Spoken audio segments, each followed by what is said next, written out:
to commemorate the 104th anniversary of Somdet Phra Yanaviriya Phra Ajarn Viriyang Sirintharo.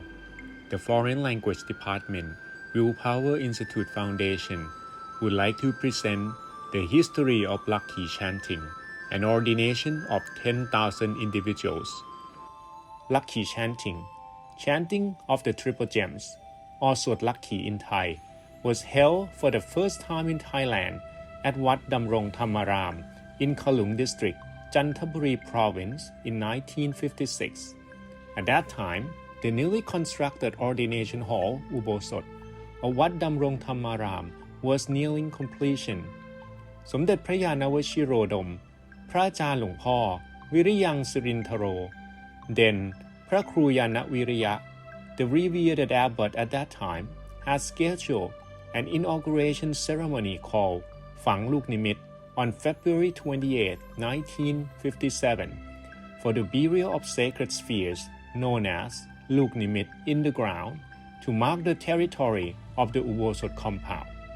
It was a day when thousands of individuals gathered to ordain as monks, novices, and nuns.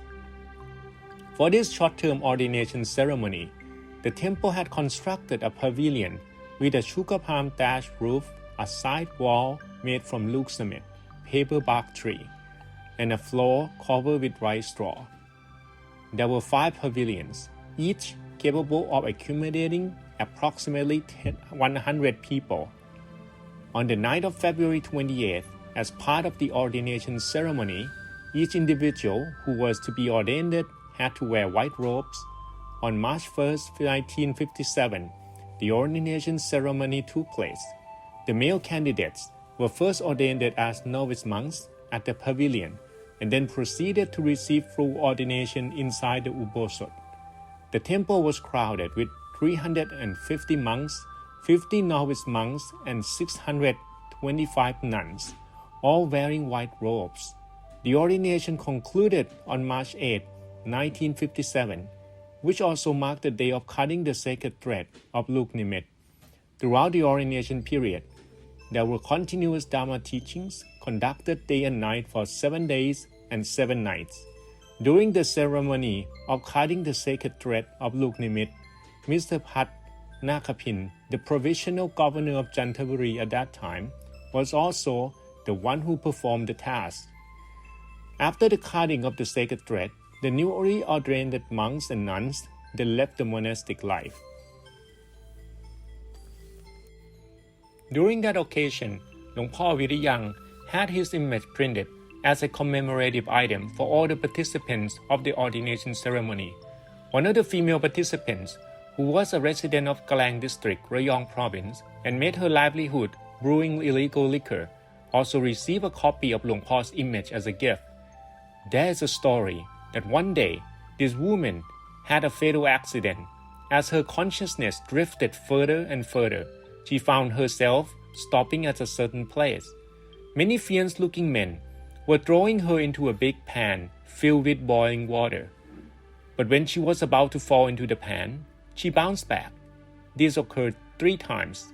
During that period, she saw an image of Luangphor Viriyang supporting her from falling into the pan. Even the fierce-looking men also witnessed the same thing. One of them picked up the image and asked her if she knew this person. She replied that she knew Luangphor because she was ordained as a nun at his temple for 3 days. So he told her that she could return. Then she gained consciousness while her relatives were about to put her body into the coffin. When they saw that she had recovered, they were all delighted. From that day on, she announced that she would stop brewing and selling illegal liquor forever. This news created widespread rumors among the residents of Khlung District. Later, whenever there was an ordination at Wat Damrongthamaram, many people applied to be ordained. The villagers who joined the event brought enough belongings for 3 days and 3 nights. The atmosphere within the event was filled with energy arising from the meditative mind. Other temples also adopted this practice, spreading it widely. Wherever Luangphor Viriyang established a temple, he would always introduce and organize the tradition of Lakkhī Chanting, ordination, at that temple